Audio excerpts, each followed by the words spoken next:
votre entreprise située à Mohammedia exporte des sacs en Hollande par avion, qui ensuite seront acheminés à l'entreprise. La structure de prix est la suivante. Le prix unitaire, 230. L'emballage, 20. Le coût de revient, ça va faire 250. On vous donne la marge bénéficiaire de 20%. Ça veut dire le taux, on va le multiplier par 1,2. Ça nous donne le coût de revient unitaire, 300. Par la suite, qu'est-ce qu'on a comme donné? Le chargement, 1000 dirhams. Le préacheminement, 5000 dirhams. Le dédouanement export, 500. Les frais de transitaire, 5000 dirhams. Le déchargement à l'aéroport, 500.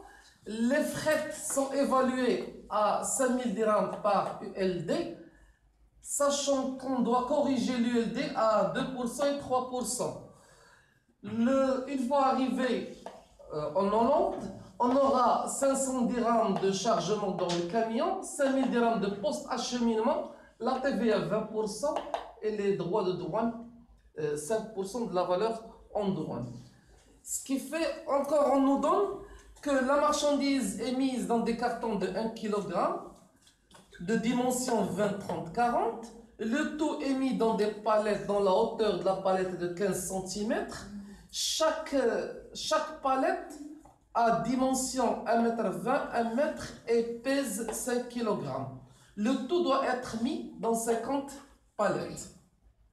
Donc, la question qui se pose, quelle est la valeur ex-work ainsi que les autres incoterms? Voilà ce qu'on va faire. Donc, le coût de revient unitaire est de 300. Donc, les dimensions de la palette, c'est 120, 195. 95, puisqu'on nous a demandé de mettre la palette 1,10 m et puisque la hauteur de la palette est de 15, donc on a accepté 95 cm au-dessus de la palette. Donc on a 95 là, et là le carton c'est 40, 30, 20, ce qui nous donne 3, 3, 4, 3 fois 3 fois 4, ça fait 36.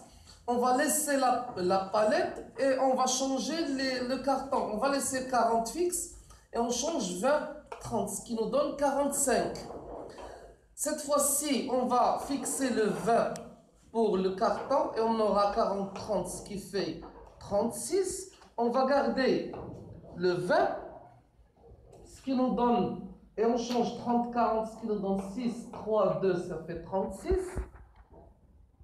Mais encore, on va fixer le 30 à deux reprises, ce qui nous donne 4, 2, 4, et 4, 5, 2. Ici 46, ici 32.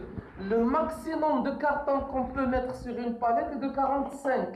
Et puisqu'on a 50 palettes, donc 45 fois 50, ce qui nous donne 45 fois 50, qui nous donne une quantité de 2250. Là, on a la quantité. On avait au préalable le prix unitaire, on n'a qu'à calculer l'ex-work. Alors, l'ex-work, c'est le coût de revient unitaire multiplié par la quantité, soit 300 fois 2250.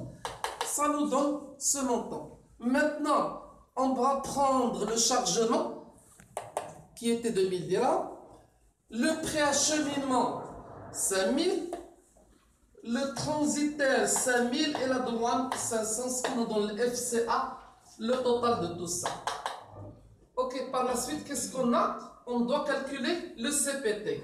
Donc, on a le déchargement, 500. On va voir les coûts de fret. Donc, puisqu'on est sur avion, on doit comparer le volume avec le poids. On a comme volume 1,20 m de la palette, 1,10 m de hauteur, y compris la palette, et 1 m multiplié par 50, ça nous donne 66 mètres cubes. On doit le comparer avec le poids. Le poids réel n'est que le poids de la marchandise plus le poids de la palette, soit la quantité contre unitaire.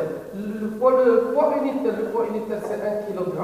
On va multiplier par 2250, ça nous donne 2250. Plus le poids de la palette, on a 50 palettes, sachant que chaque palette pèse 5 kg sur 250. Le tout va faire 2500, soit 2,5 tonnes. On va comparer ce poids avec le volume. Donc on va transformer le volume en poids théorique. Le volume sur 6, c'est le poids théorique. On va diviser par 6, 66 par 6, ça nous donne 11.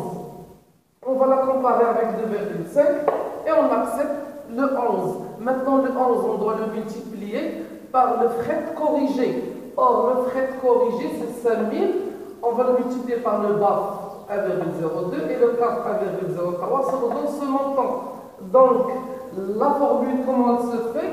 11 que multiplie 5253, ça nous donne ce montant. Donc, FCA plus 500 plus ce montant, ça nous donne le CPT. Au CPT, on doit ajouter l'assurance. L'assurance, c'est 0,5% de la valeur CP plus 20%. Faites vos calculs, vous saurez que l'assurance, c'est 0,06 CIP. Si on la remplace, on aura CPT divisé par 0,994, ça nous donne le CIP. Soit ce montant divisé par 0,994, ça va nous donner ce montant. Au CIP, on va rajouter le chargement de post-acheminement, soit 500 et 5000. Ça nous donne le DAP. Maintenant, on doit calculer les droits de douane qui se décomposent en droits d'importation. La base de calcul, c'est 5% sur la valeur en douane. Or, la valeur en douane, ce n'est que le CIP. On va prendre ce montant, on va le multiplier par 5%. Ça nous donne ce montant. Maintenant, la TVA, l'assiette, la TVA, ce n'est que la valeur de CIP. On va lui ajouter les droits d'importation. CIP plus droits d'importation, 30%. Ça nous donne le DDT. Merci pour votre attention.